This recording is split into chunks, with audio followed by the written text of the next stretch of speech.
श्रद्धालुओं, जय श्री कृष्णा, जय श्री राम, जय श्री राधे राधे, जय श्री महाकाल। इस प्रवचन में आपको श्रवण कराएंगे भगवान श्री कृष्ण की अग्र पूजा और शिशुपाल का उद्धार। श्री सुखदेव जी कहते हैं, परीक्षित धर्मराज युधिष्ठिर जरासंध का वध और सर्वशक्तिमान भगवान श्री कृष्ण की अद्भुत महिमा सुनकर बहुत प्रसन्न हुए और उनसे बोले। धर्मराज युधिष्ठिर ने कहा, सच्चिदानंद स्वरूप श्री कृष्ण त्रिलोकी के स्वामी ब्रह्मा शंकर आदि पाने के लिए शंकर आदि और इंद्र आदि लोकपाल सब आपकी आज्ञा पाने के लिए तरसते रहते हैं और यदि वह मिल जाती है तो बड़ी श्रद्धा से उसको सिरोधार्य करते हैं। अनंत हम लोग हैं जो अत्यंत दीन परंतु मानते हैं अपने को भूपति और नरपति। ऐसी स्थिति में हैं तो हम दंड के पात्र, परंतु आप हमारी आज्ञा स्वीकार करते हैं और उसका पालन करते हैं। सर्वशक्तिमान कमल नयन भगवान के लिए यह मनुष्य लीला का अभिनय मात्र है। जैसे उदय अथवा अस्त के कारण सूर्य के तेज में घटती या बढ़ती नहीं होती, वैसे ही किसी भी प्रकार के कर्मों से ना तो आपका उल्लंघन होता है और ना तो ह्रास, क्योंकि आप सजातीय विजातीय और स्वगत भेद से रहित स्वयं परब्रह्म परमात्मा हैं। किसी से पराजित न होने वाले माधव, यह मैं हूँ, यह मेरा है तथा यह तू है और यह तेरा है, इस प्रकार की विकार युक्त भेद बुद्धि तो पशुओं की होती है जो आपके अनन्य भक्त हैं। उनके चित्त में ऐसे पागलपन के लिए विचार कभी नहीं आते, फिर आप में तो होंगे ही कहाँ से। इसलिए आप जो कुछ कर रहे हैं वह लीला ही लीला है।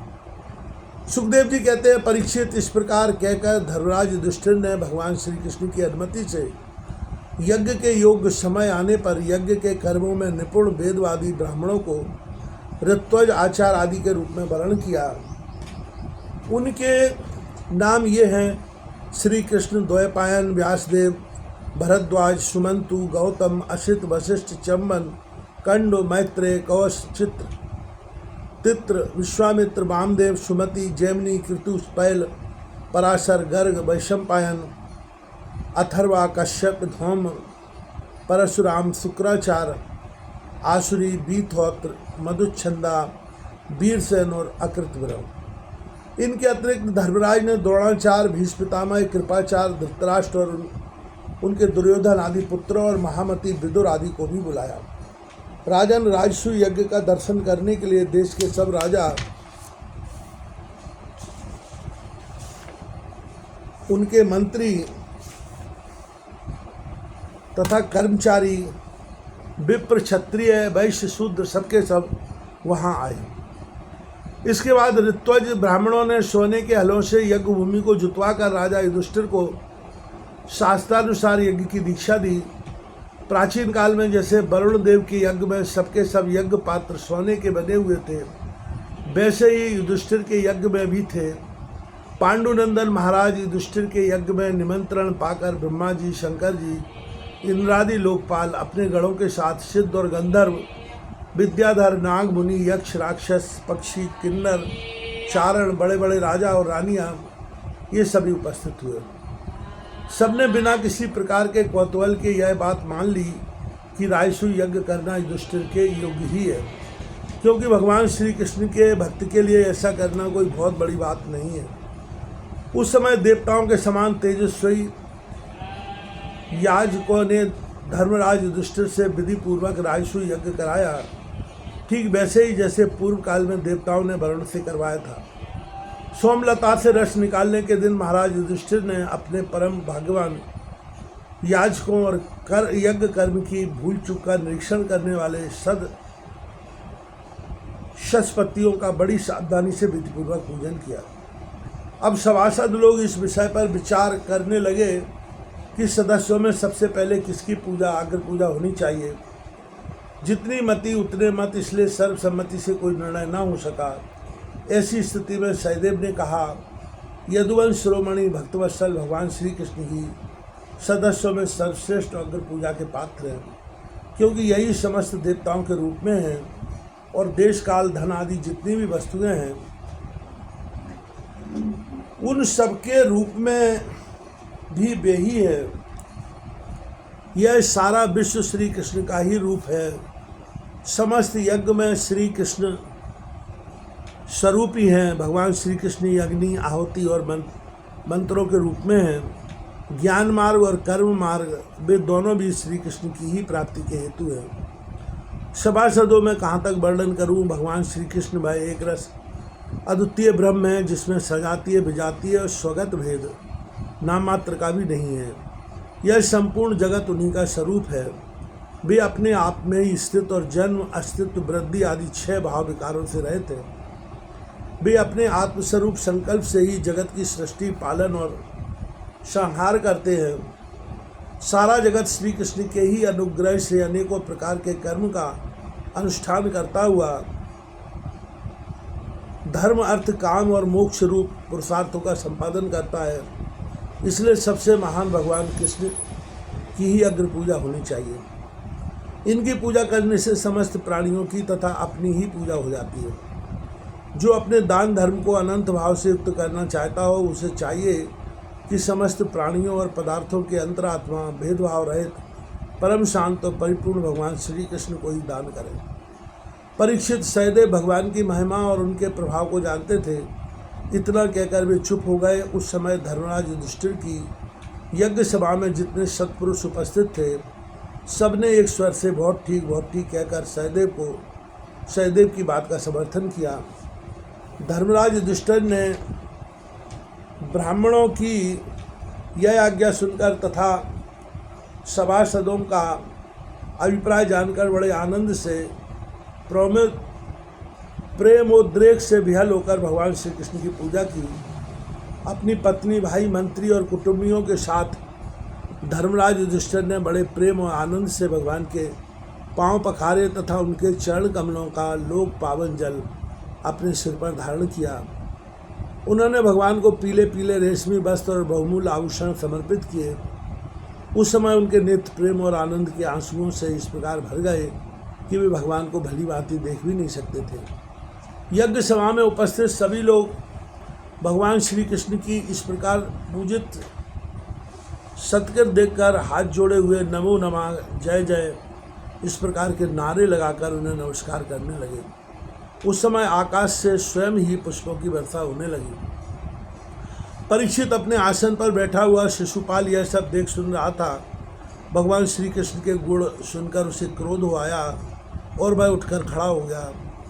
वह भरी सभा में हाथ उठाकर बड़ी असहिष्णुता किंतु निर्भयता के साथ भगवान को सुनाकर अत्यंत कठोर बातें कहने लगा। सभासदों, श्रुतियों का यह कहना सर्वथा सत्य है कि काल ही ईश्वर है।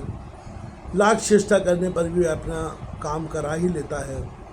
इसका प्रत्यक्ष प्रमाण हमने देख लिया कि यहाँ बच्चों और मूर्खों की बात से बड़े बड़े वयोवृद्ध और ज्ञान वृद्धों की बुद्धि भी चकरा गई है। पर मैं मानता हूँ कि आप लोग अग्र पूजा के योग्य पात्र का निर्णय करने में सर्वथा समर्थ हैं। इसलिए सशपतियों, आप लोग बालक सहदेव की यह बात ठीक न माने कि कृष्ण ही अग्र पूजा के योग्य हैं।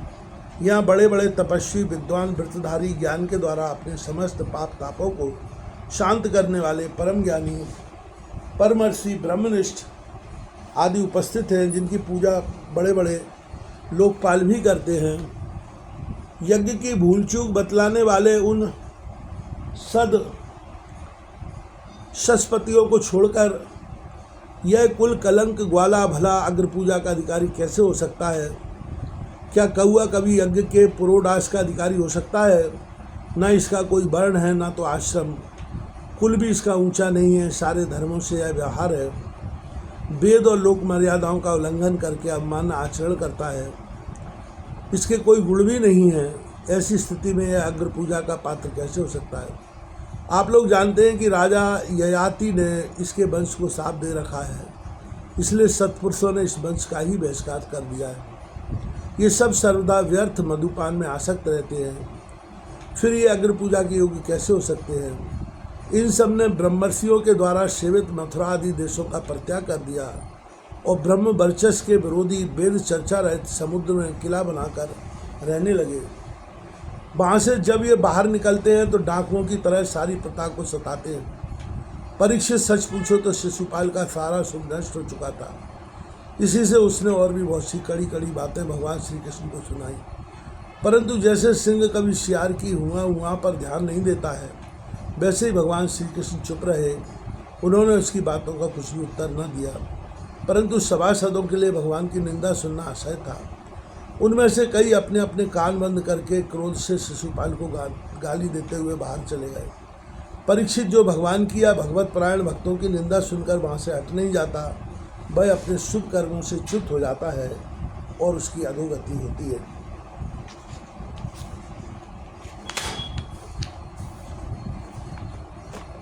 परीक्षित जब शिशुपाल को मार डालने के लिए पांडव, मत्स्य, कैकय और सृजयवंशी नरपति क्रोधित होकर हाथों में हथियार ले उठ खड़े हुए, परंतु शिशुपाल को इससे कोई घबराहट न हुई। उसने बिना किसी प्रकार का आंगा पीछा सोचे अपनी ढाल तलवार उठा ली और वह भरी सभा में श्री कृष्ण के पक्षपाती राजाओं को ललकारने लगा। उन लोगों को लड़ते झगड़ते देख भगवान श्री कृष्ण उठ खड़े हुए। उन्होंने अपने पक्षपाती राजाओं को शांत किया और स्वयं क्रोध करके अपने ऊपर झपटते हुए शिशुपाल का सिर छुरे के समान तीखी धार वाले चक्र से काट लिया।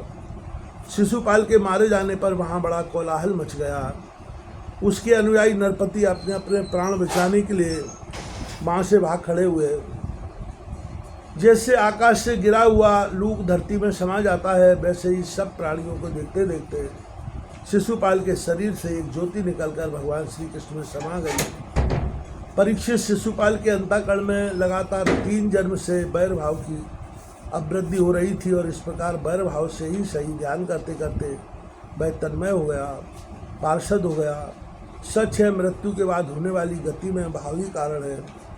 शिशुपाल की सदगति होने के बाद चक्रवर्ती धर्मराज युधिष्ठिर ने सदस्यों और ऋत्विजों को पुष्कल दक्षिणा दी तथा सबका सत्कार करके विधिपूर्वक यज्ञांत स्नान, अभृत स्नान किया। परीक्षित, इस प्रकार योगेश्वर भगवान श्री कृष्ण ने धर्मराज युधिष्ठिर का राजसु यज्ञ पूर्ण किया और अपने सगे संबंधी और श्रद्धाओं की प्रार्थना से कुछ महीनों तक वहीं रहे। इसके बाद राजा युधिष्ठिर की इच्छा न होने पर भी सर्वशक्तिमान भगवान श्री कृष्ण ने उनसे अनुमति ले ली और अपनी रानियों तथा मंत्रियों के साथ इंद्रप्रस्थ से द्वारकापुरी की यात्रा की। परीक्षित में यह उपाख्यांत में बहुत विस्तार से 7वें स्कंद में सुना चुका हूँ, क्योंकि बैकुंठवासी जय और विजय को शनकादि ऋषियों के साथ से 12 जन्म लेना पड़ा था। महाराज युधिष्ठिर राजसूय का यज्ञांत स्नान करके ब्राह्मण और क्षत्रियों की सभा में देवराज इंद्र के समान शोभायमान होने लगे। राजा युधिष्ठिर ने देवता, मनुष्य और आकाशचारियों का यथायोग्य सत्कार किया तथा वे भगवान श्री कृष्ण एवं राजसूय यज्ञ की प्रशंसा करते हुए बड़े आनंद से अपने अपने लोक को चले गए। परीक्षित, सब तो सुखी हुए, परंतु दुर्योधन से पांडवों की यह उज्ज्वल राजलक्ष्मी का उत्कर्ष सहन न हुआ, क्योंकि वह स्वभाव से ही पापी, कलह प्रेमी और कुरुकुल का नाश करने के लिए एक महान रोग था। परीक्षित, जो पुरुष भगवान श्री कृष्ण की इस लीला का शिशुपाल वध, जरासंध वध, बंदी राजाओं की मुक्ति और यज्ञानुष्ठान का कीर्तन करेगा, वह समस्त पापों से छूट जाएगा।